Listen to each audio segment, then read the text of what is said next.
লাইনে থাকো।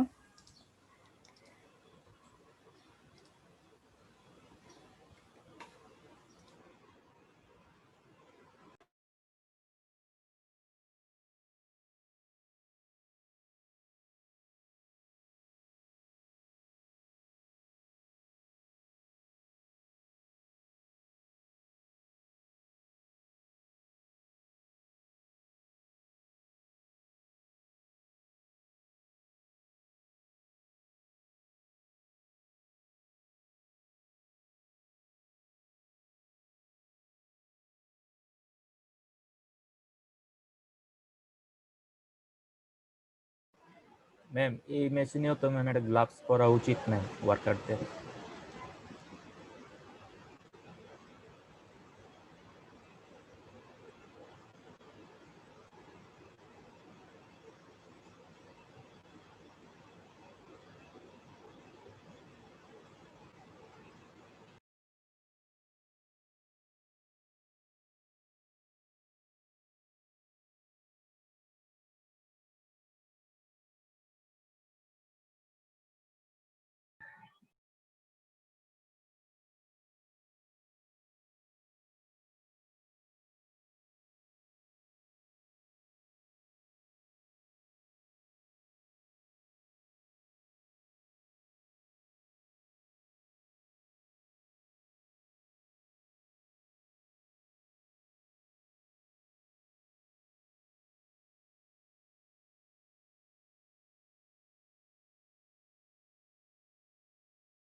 আচ্ছা, আমার কথা শোনা যাচ্ছে ক্লিয়ারলি?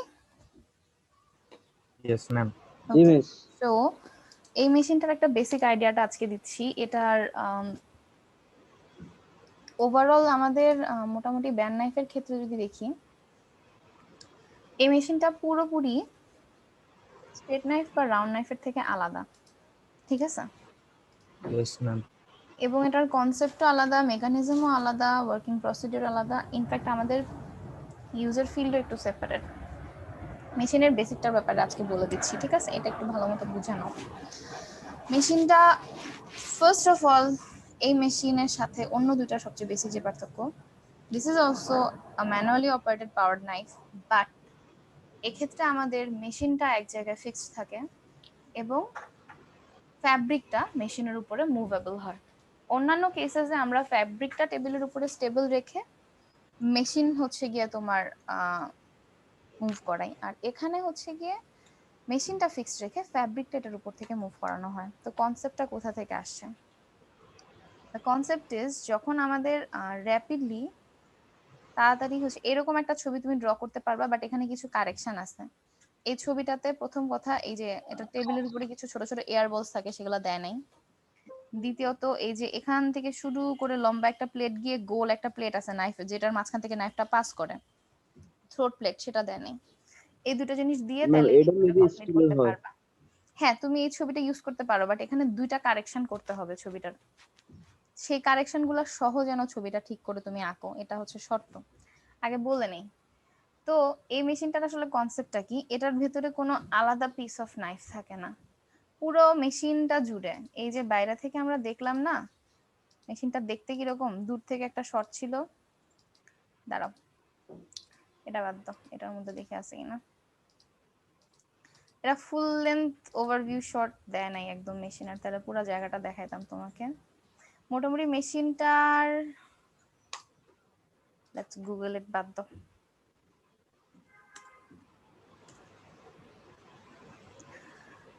See this? একদম Yes. নিচ থেকে শুরু করে সাইড দিয়ে উপর পর্যন্ত পুরা জায়গাটা জুড়ে একটা নাইফ, পুরাটাই একটা নাইফ। এইটা এই জন্য এই মেশিনটা, এটাকে বলা হয় হচ্ছে এজলেস বা কন্টিনিউয়াস নাইফ। ঠিক আছে, কারণ এটার নাইফের কোনো কিনারা নাই, এটা পুরাটা সার্কুলেট করার একটাই নাইফ একসাথে। নাইফটা দেখতে কিসের মতো তোমাকে আমি বলি, তোমরা কখনো ওই যে রাজমিস্ত্রিরা যে বিভিন্ন রুম লেন্থ মাপার জন্য ছোট ছোট ইয়া ইউজ করে, এক ধরনের measuring tape ma'am, measuring tape. টেপের মতোই, বাট সেটা হচ্ছে মেটালের, সুইচ দিয়ে ইয়েস টান ম্যাম। দিলে ক্লোজ আপ করা যায়, এটার নামটা আমি ভুলে গেছি। ওটা দেখছো? ম্যাম মেজারিং টেপই ম্যাম, আমার হ্যাঁ, হাতে না আছে এটা, হ্যাঁ নাম লেখা। মেজারিং টেপই, আলাদা একটা নাম আছে নর্মালি, কিন্তু ওটা হচ্ছে তোমার অনেকটা মেটালের হয়, এটা টান দিলে তোমার প্রায় অনেক দূর, তোমার অলমোস্ট কত, আমার বাসায় একটা আছে, ইঞ্চি অ্যাটলিস্ট টেপের মতো। 10-12 ফিট তো হবেই লম্বা, 12 বেশি। ঠিক আছে, তো এই ধরনের ওই যে মেজারিং টেপটা যেরকম মেটালের হয় না, স্টিলের, এই নাইফটা অনেকটা সেরকম। ঠিক আছে, তো ম্যাম কনসেপ্ট এটা কাটার স্টাইল তো কিছুটা মানে ইয়ার মতন, স্টেট নাইফের মতন। কিছুটা স্ট্রেট নাইফের মতো, এই শুধুমাত্র নাইফের মুভমেন্ট হিসেবে। এই নাইফটা হচ্ছে রোটেটরি মোশনে চলে, not circular motion, not up and down vertical motion. এটা পুরাটা এই পুলি সিস্টেমের মাধ্যমে মেশিনের ভিতর থেকে কন্টিনিউয়াসলি এটা রোটেট করতে থাকে। ঠিক আছে, এখন যেহেতু নাইফটা এত বড়, কম্পারেটিভলি এত বেশি রোটেট করতেছে, সো সো আমাদের রাউন্ড নাইফ বা স্ট্রেট নাইফের ক্ষেত্রে তুলনামূলকভাবে আমাদের এই মেশিনটার আরপিএমটা কম হয়। ঠিক আছে, তো এখানে হচ্ছে গিয়ে তোমার, আমরা এই যে কন্টিনিউয়াসলি নাইফটা মুভ করতে থাকে, আরপিএম আমরা বিভিন্ন রেঞ্জে পাইবে আর নাইফে, যদি রেঞ্জ হিসাব করি 400 থেকে শুরু করে 1500 পর্যন্ত রেঞ্জ হতে পারে, বাট স্ট্যান্ডার্ড আমরা মোটামুটি 900 থেকে 1100-র মধ্যে ইউজ করে থাকি। ঠিক আছে, তার মানে কি রোটেশনটা এত হাই স্পিডে হতে থাকে। হাই স্পিডে যেহেতু রোটেশন হচ্ছে কন্টিনিউয়াসলি, সো এক্ষেত্রে যখন তুমি এর উপর থেকে ফ্যাব্রিক মুভ করবা, একটা জিনিস বুঝো, নাইফটা অনেক ফাস্ট মুভ করতেছে, এই মাঝখান থেকে শুধু নাইফটাই আছে, আর ওই যে এগেইন প্রত্যেকটা কাটিং মেশিনে একটা করে প্রেসার ফুট পাবা, এখানেও একটা প্রেসার ফুট আছে। কিন্তু কথা হচ্ছে, তুমি যখন ফ্যাব্রিকটাকে নিয়ে এটার উপরে মুভ করতে চাপা, ফ্যাব্রিক একটা ফ্লেক্সিবল ম্যাটেরিয়াল, ফ্যাব্রিককে সহ তুমি যদি ধাক্কা দাও, অনেকগুলো ফ্যাব্রিক তো একসাথে মুভ করবে না। দ্যাটস ওয়াই মেশিনটার সাথে অ্যাটাচড একটা সারফেস থাকে, এই সারফেসটার উপরেই তোমার হচ্ছে গিয়ে ফ্যাব্রিকটাকে আমরা যাতে ইজিলি মুভ করতে পারি, সেই জন্য সারফেসের উপরে কিছু স্মল সাইজের এয়ার বলস থাকে। এয়ার বলস এর কনসেপ্টটা হচ্ছে কি, এটার ভিতরে একটা করে ওই যে আগের কালার মাউসের নিচে ছোট ছোট বল থাকতো, অনেকটা সেরকম। এই ভিডিওটার মধ্যে দেখাইছে এয়ার বলস গুলা, দুইটাতেই আছে, এটাতে হচ্ছে স্পষ্ট করে দেখাইছে। এই এয়ার বলস গুলোর কারণ হচ্ছে গিয়া, তুমি যখন এটা সুইচ অন করে দাও, এয়ার বলস গুলোর ভেতর থেকে বাতাস বেরোতে থাকে, আর বল গুলা হচ্ছে উপরের দিকে উঠে থাকে, যার ফলে তুমি খুবই সহজে, এই যে এগুলো হচ্ছে এক একটা এয়ার ফলস, খুব ইজিলি এটার উপরে ফ্যাব্রিক নিয়ে নড়াচড়া করতে পারবা, ফ্যাব্রিকটাকে পুশ করতে তোমার কোনো এফোর্ট দেওয়া লাগবে না। দাঁড়াও, কোনো একটা শর্টে সম্ভবত এয়ার বল গুলোকে দেখাইছিল, এই যে প্রত্যেকটা। ঠিক আছে, এরা অনেক ইজিলি তোমার ফ্যাব্রিকটাকে উপর থেকে নিচ থেকে, এটা চাকার মতো কাজ করে, অনেকটা পুরো সারফেস জুড়ে থাকে, যাতে ফ্যাব্রিক লেয়ারটাকে আমরা ইজিলি মুভ করতে পারি। আর এখানে অবশ্যই তোমার মেশিন রানিং কি রানিং নেই, যেহেতু কম্পারেটিভলি যদি আমি 3টা মেশিনের মধ্যে তুলনা করি, এই মেশিনটা সবচেয়ে বেশি ডেঞ্জারাস, বাইরে থেকে এসে যে কেউ এসে হাত টাত কেটে ফেলতে পারে, দূর থেকে দেখা নাও যেতে পারে। সো এখানে আমাদের অবশ্যই একটা ইন্ডিকেটর লাইট থাকে, যেটা অন্য কোথাও থাকে না, যে মেশিনটা রানিং আছে কি নাই সেটা ইন্ডিকেট করার জন্য। সো আমরা এখানে মোটামুটি আমাদের যতগুলা ফ্যাব্রিক আছে, সেই ফ্যাব্রিক গুলাকে মেশিনের সাইজ অনুযায়ী, যেমন এভারেজ আমাদের ল্যাবেরটাতে আমরা 4 থেকে 5 ইঞ্চি পর্যন্ত হাইটের হচ্ছে গিয়ে তোমার ফ্যাব্রিক নিতে পারি, সেই ফ্যাব্রিক নিয়ে বাইরে থেকে কম হাইটের ফ্যাব্রিকও নিতে পারি, ফ্যাব্রিকটাকে স্প্রেড করে নিয়ে এখানে এসে আমরা কাটিং করে থাকি। এখন অ্যাগেইন এটার সাথে তোমার পার্থক্য আরেকটা হচ্ছে গিয়ে যে, আমরা নর্মালি কাটিং টেবিলের উপরে ডিরেক্টলি ফ্যাব্রিক লেয়ার স্প্রেডিং করি, বাট ইন দিস কেস আমরা স্প্রেডিংটা করব হচ্ছে গিয়ে আলাদা একটা টেবিলের উপরে। এখানে একটা জিনিস তোমাদেরকে দেখাচ্ছি, দেখো একই ইন্ডাস্ট্রিতে এক জায়গায় তোমার হচ্ছে গিয়ে কাটিং হচ্ছে ব্যান নাইফ দিয়ে, পিছনে ওইদিকে তোমার হচ্ছে গিয়ে অন্য আরেকটা কাটিং চলতেছে, ঠিক আছে, এন্ড কাটার দিয়ে স্প্রেডিং করতেছে মাত্র। তার কারণ কি, এই টেবিলটাতে ব্যান নাইফ যতটা বড় টেবিলটা, মানে এই ব্যান নাইফের এই স্প্রেডিং টেবিলটা সবসময় এত বড় সারফেস নাও থাকতে পারে, ইউজুয়াল সারফেস এই ধরনের হয়, ঠিক আছে, আয়তক্ষেত্র রেক্ট্যাঙ্গুলার মতো। তখন যেটা হয়, তুমি এই টেবিলের উপরেই প্রত্যেকবার ফ্যাব্রিক লেয়ার স্প্রেড করতে পারবা না, তোমাকে হচ্ছে পাশেই আরেকটা সেপারেট টেবিলের উপরে হচ্ছে গিয়ে ফ্যাব্রিকটাকে স্প্রেড করতে হবে। এই যে এখানে দেখো পাশে একটা টেবিল, টেবিলের সাথে অ্যাটাচ করা তোমার ব্যান নাইফ, অর্থাৎ এখানে পুরো ফ্যাব্রিক লেয়ারটা তুমি স্প্রেড করে ওখান থেকে একটা অংশ কেটে নিয়ে এসে তুমি এইখানে ব্যান নাইফের মধ্যে ইউজ করতে পারবা। প্রতিবার এরকম আমাদের স্প্রেড করা ফ্যাব্রিক একটা পোর্শন কেটে নিয়ে এসে এখানে ইউজ করতে হবে, যাতে আমাদের বারবার এখানে ছোট ছোট করে স্প্রেডিং না করতে হয়। এটার সারফেস কিন্তু খুব বড় না আমাদের ফ্যাব্রিকের তুলনায়। ইউজুয়ালি স্ট্রেট নাইফ দিয়ে আমরা যে বিশাল বড় মার্কার প্ল্যান করি, ব্যান নাইফের ক্ষেত্রে আমাদের মার্কার প্ল্যান খুবই ছোট হয়। তাহলে আমাদের কি দরকার পড়ছে ব্যান নাইফটা ইউজ করার? ব্যান নাইফ কিন্তু স্ট্রেট নাইফের থেকে কোয়াইট এক্সপেন্সিভ, সাইজে বড়, সব দিক থেকে কাজ করাও সহজ তুলনামূলকভাবে। স্ট্রেট নাইফের থেকে কাটিং এর ক্ষেত্রে ব্যান নাইফের কাটিং ফাস্টও বেশি। এটার রিজন হচ্ছে যেই কাজটা এগেইন স্ট্রেট নাইফের একটা লিমিটেশন ছিল আমাদের, ওয়ান অফ দা, যে স্মল আর কার্ভি কম্পোনেন্টস কাটতে ডিফিকাল্টিজ হয়, পারফেক্টলি 90 ডিগ্রি অ্যাঙ্গেলে কাটতে পারে না। এই দুইটা কাজই ব্যান নাইফ করতে পারে, অর্থাৎ সে স্মলার কম্পোনেন্ট খুবই ইজিলি কাটতে পারে। হ্যাঁ, প্রত্যেকটা তুমি যতগুলো ভিডিও দেখবা ব্যান নাইফের, সবগুলোর মধ্যে দেখবা তুমি মানে যেরকম শেপ চাও সেরকম শেপ স্মুথলি ক্রিয়েট করতে পারতেছো, কোনো প্রকার এফোর্ট তেমন একটা দেওয়া লাগতেছে না। এবং হচ্ছে গিয়ে তুমি এখানে চাইলে ফ্যাব্রিকটাকে এট আ টাইম পুরোপুরি 90 ডিগ্রি অ্যাঙ্গেলে ঘুরায় ক্রিয়েট করতে পারতেছো সারফেসটা। পারফেক্টলি 90 ডিগ্রি অ্যাঙ্গেলে কাটার সুবিধাটা শুধুমাত্র আমরা ব্যান নাইফেই পাচ্ছি, এটা আমরা রাউন্ড নাইফে কিন্তু পাচ্ছি না, স্ট্রেট নাইফেও পাচ্ছি না, ঠিক আছে। আর আরেকটা লিমিটেশন ব্যান নাইফের আছে, যেটা আমাদের রাউন্ড নাইফের নাই। সেটা হচ্ছে গিয়ে তুমি এখানে যখন একটা হাই স্পিড নাইফের কাছে এই জায়গাটাতে ফ্যাব্রিক নিয়ে আসবা, যেখানে নাইফ মুভ করতেছে, নাইফের স্ট্রেংথ বেশি, এবং আমাদের ফ্যাব্রিকটা কি করতে হয়, নাইফের পাশ থেকে টেনে নিয়ে কাটতে হয়। তো এই যে টানার কাজটা আমরা করে থাকি, এইখানে যদি আমাদের ফ্যাব্রিকটা স্ট্রেচি ম্যাটেরিয়াল হইতো, মানে হচ্ছে ফ্যাব্রিকটার মধ্যে যদি ধরো স্প্যান্ডেক্স বা ওই ধরনের ম্যাটেরিয়াল থাকতো, বা নিট ফ্যাব্রিক হতো যেটা স্ট্রেচ আউট করে, সেক্ষেত্রে যেটা হইতো কাটিং এর শেপটা মেনটেন করা কষ্টকর হয়ে যেত। কারণ নাইফের স্পিডের কারণে তুমি যদি বাইরের দিক থেকে ফ্যাব্রিক টানলে যেটা হবে সেটা স্ট্রেচ আউট হয়ে বড় হয়ে যাবে, তখন তোমার যে শেপটা তুমি চাচ্ছ সেটা ক্রিয়েট করা টাফ হয়ে যাবে। এই যে পারফেক্ট শেপটা, এটা ব্যান নাইফ দিয়ে শুধুমাত্র ওভেন ফ্যাব্রিক দিয়ে আনা সম্ভব, নিট ফ্যাব্রিক দিয়ে আনা সম্ভব না, ঠিক আছে। অথবা নন ওভেন তুমি ইউজ করতে পারো যদি সেটা স্ট্রেচি না হয়। সো আমরা ব্যান নাইফের ক্ষেত্রে এটা বলতে পারি যে এই মেশিনটা suitable, not suitable for cutting knit fabric or any stretchy fabric, যেটা স্ট্রেচ আউট করে সেটার কাটিং আমরা ব্যান নাইফ দিয়ে করতে পারবো না। তোমাকে এরকম একটা কোশ্চেন পরীক্ষায় করা হতে পারে, কেন band knife machine, why is band knife cutting machine not suitable for cutting neat fabric?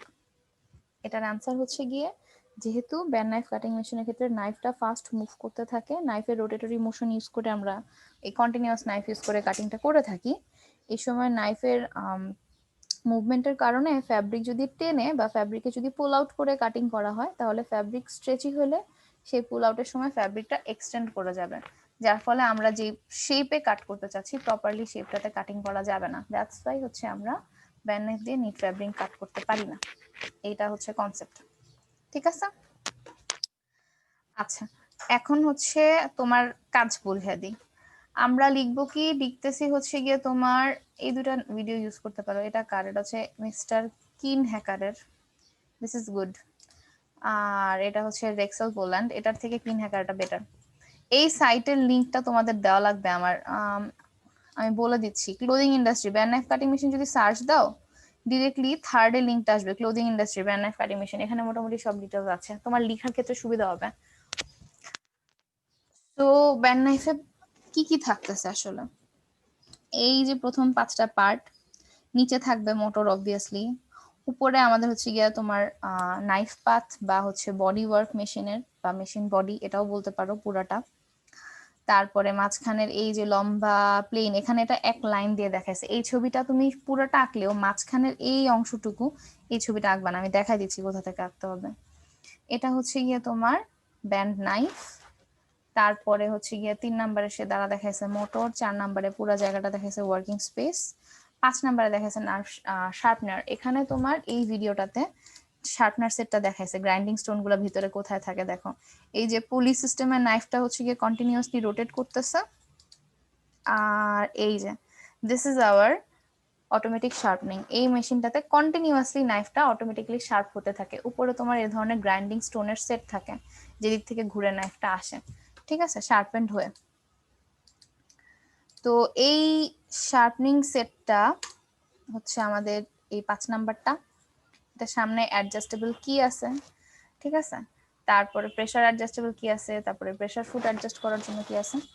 এখন এই সারফেসটাকে তোমাকে ড্রয়িং করতে হবে কিভাবে, ড্রয়িং করতে হবে এই যে এই জায়গাটা ফোকাস করো, this is our pressure foot, তার নিচে এই যে নাইফ, নাইফটা টেবিলের মাঝখানে তো কোনো একটা জায়গা থেকে পাস করছে তাই না, সেই জায়গাটা যে জায়গার মধ্যে দিয়ে টেবিলের নিচে নাইফটা চলে গেছে, এই যে গোল অংশটা টেবিলের সারফেসে, এইটা হচ্ছে আমাদের থ্রোট প্লেট, ঠিক আছে, মেটালের থাকে। তোমাকে এই থ্রোট প্লেটটা ড্র করতে হবে, বুঝছো। ড্র করার ক্ষেত্রে আর হচ্ছে এই যে টেনশন অ্যাডজাস্টমেন্ট কি থাকে সাইড থেকে একটা, তোমার হচ্ছে গিয়ে কাটিং হাইট কতটুকু থাকবে এগুলো মেনশন করতে হবে না, তুমি এখানে সাইড দিয়ে এই যে টেনশন অ্যাডজাস্টমেন্ট কি, কতটুকু টেনশনে রান করবে সেটা তুমি পয়েন্ট আউট করতে পারো। আর নিচে এই জায়গাটা তুমি ড্র করবা হচ্ছে এই যে দেখো এই মেশিনটার ক্ষেত্রে যদি আমি চিন্তা করি বাইরে থেকে, লুক এট দিস পিকচার, টেবিলের বাইরে থেকে লম্বা দুইটা লাইন এসে ঠিক গোল করে এখানে একটা ছোট্ট থ্রোট প্লেট, নাইফটা তার মাঝখান থেকে চলে গেছে। এই তোমার ছবির মধ্যে কি দেখাতে হবে আমি তোমাকে বলে দিচ্ছি। ছবিটা ড্র করার সময় এই যে এখানে লম্বা একটা সেকশন পুরো ড্র করছে, এটা এরকম লম্বা করে আলাদা ড্র না করে এটার থেকে নিচে এক লাইনে ওরা নাইফ দেখাইছে, তুমি এক লাইনে না দেখায় তুমি নাইফটা দুইটা লাইন ড্র করে রাখবা, স্কেলের মতো না দেখতে নাইফটা, সো দুইটা লাইন ড্র করে রাখবা। পাশাপাশি এখান থেকে নিচে আরেকটা সেপারেট ওই যে গোল প্রেসার ফুট যেটা আছে দিস ওয়ান, এই প্রেসার ফুটটাও ড্র করবা। ওরা এখানে এই বারটাকেই হচ্ছে তোমার সাইড দিয়ে লম্বালম্বি দেখাইছে, তুমি এই বারের সাথে নিচেই হচ্ছে প্রেসার ফুটটাকে গোল করে দেখাইতে পারবা নাইফের পাশ থেকে দিস ওয়ে। আর নাইফের নিচ থেকে এই একটা লাইন ওরা দেখাইছে থ্রোট প্লেটের জন্য, এখানে কি হবে যেখান থেকে আমরা মেইনলি কাটিংটা করি এই বরাবর দুইটা লাইন প্যারালালি থাকবে, দুইটা লাইন প্যারালালি থেকে তারা গিয়ে এই নাইফের চারপাশ থেকে গোল একটা থ্রোট প্লেট ক্রিয়েট করবে, তুমিও সেরকম গোল একটা থ্রোট প্লেট ক্রিয়েট করবা। তাহলে তোমার নেমিং আসলে কয়টা হবে, এই যে তোমার মেশিনের বডি বা নাইফ পাথ, যেটা মেশিন বডির একটা নাম হবে, নিচে মোটরের একটা নাম হবে, নাইফ একটা হবে, নাইফের উপরে তোমার প্রেসার ফুট একটা হবে, তারপরে হচ্ছে গিয়ে ওয়ার্কিং সারফেস একটা হবে, শার্পনার সেট একটা হবে, টেনশন অ্যাডজাস্টমেন্ট কি একটা হবে, আর হচ্ছে গিয়ে তোমার প্রেসার ফুট একটা হবে।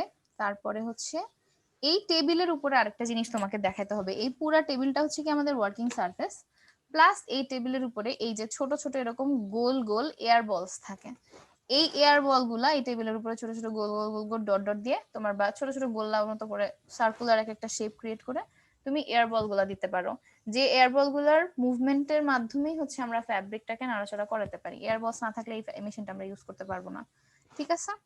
এইভাবে আপনাকে ফিগারটা ড্র করতে হবে। সো আপনি যদি নেক্সট ল্যাবে রাইটিং করতে চান কি লিখতে পারবেন, experiment number 6, experiment name study on band knife cutting machine, তারপরে আসবে ইন্ট্রোডাকশন। সো ইন্ডাস্ট্রিয়ালি আমাদের দেশে ওভেন গার্মেন্টের ক্ষেত্রে স্মলার কম্পোনেন্ট কাটিং এর জন্য সবচেয়ে সুইটেবল মেশিন হচ্ছে গিয়ে ম্যানুয়ালি অপারেটেড নাইফগুলোর ক্ষেত্রে ব্যান্ড নাইফ কাটিং মেশিন, ঠিক আছে, যেটা হচ্ছে গিয়ে আমাদের অন্যান্য পাওয়ার নাইফগুলোর থেকে কোয়াইট ডিফারেন্ট, বাট এটার প্রোডাকশন হাই প্রোডাকশন রেট এবং অ্যাকুরেসির জন্য এটা আমাদের ইন্ডাস্ট্রিতে অনেক বেশি ইউজ করা হয়, ঠিক আছে। আমাদের এই স্টাডিতে আমরা সেম ওয়েতে এই কাটিং নাইফটার ক্ষেত্রেও মেশিনের পার্টস, মেশিনের স্পেসিফিকেশনস, মেশিনের ওয়ার্কিং প্রসিডিউর, টেকনিক্যাল ফিচার্স এগুলো নিয়ে ডিসকাস করব। এই হচ্ছে আমাদের ইন্ট্রোডাকশন। দেন আসবে তোমার মেশিনের ফিগারস অ্যান্ড মেইন পার্টস, এইখানে গিয়ে তুমি হচ্ছে গিয়ে মেশিনটার ফিগারটা ড্র করবে, ড্র করার পাশাপাশি কারেকশন দিয়ে দিয়েছি, please do not copy this picture. ছবিটা কোথা থেকে পাইছি আবারও বলে দিচ্ছি, ক্লোদিং ইন্ডাস্ট্রির ব্যান্ড নাইফ কাটিং মেশিনের উপরে যে ব্লগ পোস্ট আছে সেখান থেকে আমরা ছবিটা পাচ্ছি। এখানে গিয়ে এই ছবিটার সাথে তুমি এরকম ভাবে ডিরেক্টলি নাম্বারিং করে পার্টস না লিখে তুমি সরাসরি হচ্ছে ছবিতে আইডেন্টিফাই করবা। পাশাপাশি কয়েকটা জিনিস এক্সট্রা, যেমন এটা হচ্ছে গিয়ে তোমার টেনশন অ্যাডজাস্টমেন্ট কি, তার নিচে তুমি প্রেসার ফুড অ্যাড করবে, শার্পনার সেট তো আছেই, তারপরে নাইফটাকে হচ্ছে দুইটা লাইন দিয়ে প্যারালালি দিয়ে তুমি একটা ছোট্ট দুইটা লাইন পাশাপাশি ড্র করে নাইফটা দেখাবা, কারণ নাইফ তো এত চিকন না, সুইয়ের মতো তো আর না, ইটস নট আ নিডল। তারপরে তার নিচ থেকে থ্রোট প্লেটটা দেখাবা, তারপরে হচ্ছে এয়ার বলস গুলা দেখাবা, ওয়ার্কিং সার্ভিস আইডেন্টিফাই করবা, মোটর আইডেন্টিফাই করবা। এই হচ্ছে তোমার ফিগার কমপ্লিট। এই পর্যন্ত আপনাদের নেক্সট লেভেলের কাজ। এরপরে রাইটিং এ যা আছে বেসিক গুলো আমি ইউজুয়ালি স্পেসিফিকেশন লিখায় পরে বর্ণনা করতাম, আজকে বর্ণনা করে ফেলছি, নেক্সট দিন আমি শুধু লেখানোর পার্টটা করব, যে স্পেসিফিকেশন কি কি আছে, তারপরে হচ্ছে ওয়ার্কিং প্রসিডিউরটা কিভাবে কাজ করে, সিমিলার ওই দুটার সাথে অনেকটাই, তারপরে হচ্ছে তোমার টেকনিক্যাল ফিচার্স কি কি আছে, and then we are done.